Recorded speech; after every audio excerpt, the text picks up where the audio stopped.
नमस्कार, नमस्ते Phaltan YouTube channel मध्ये मी राजकुमार गोपने आपलं स्वागत करतो।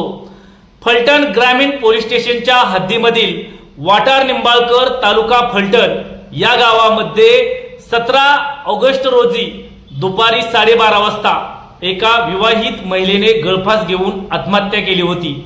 दीपाली अजिंक्य निंबाळकर वय 25 असं या विवाहित महिलेचं नाव होतं। या महिलेने आत्महत्या केल्यानंतर सासरच्या जाचाला कंटाळून आत्महत्या केल्याची फिर्याद तिची आई यांनी या ठिकाणी फलटण ग्रामीण पोलिसात दाखल केली होती।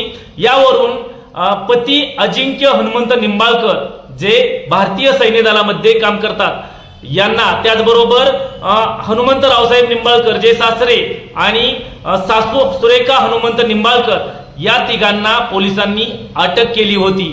सोमवार दिनांक 18 ऑगस्ट रोजी अटक करून त्यांना न्यायालयात हजर केले असता त्यांना 3 दिवसाची या ठिकाणी पोलीस कोठडी मिळालेली होती।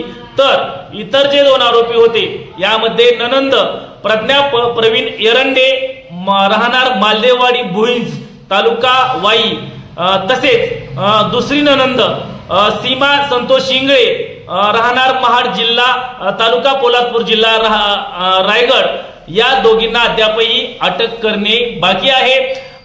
या ठिकाणी तिघांना अटक करण्यात आली आहे। त्या तिघांना सोमवार दिनांक 18 ऑगस्ट रोजी फलटण येथील न्यायालयात हजर केले असता त्यांना 3 दिवसाची पोलीस कोठडी देण्यात आलेली आहे। याबाबतचा अधिक तपास पोलीस उपनिरीक्षक मच्छिंद्र पाटील व पोलीस हवालदार देवकर हे करत आहेत।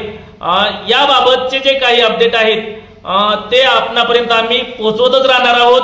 आपण जर आमच्या नमस्ते फलटण युट्यूब चॅनलवरती पहिल्यांदा असाल तर आमचे नमस्ते फलटण युट्यूब चॅनल आपण सबस्क्राइब करा, बेल आयकॉन दाबा, जेणेकरून आमचे नवनवीन व्हिडिओ लवकरात लवकर थेट तुमच्यापर्यंत पोहोचतील। व्हिडिओ आवडल्यास लाईक आणि शेअर करा। आजच्या व्हिडिओमध्ये इथेच थांबूया, पुन्हा भेटूया नवीन व्हिडिओमध्ये। तोपर्यंत धन्यवाद।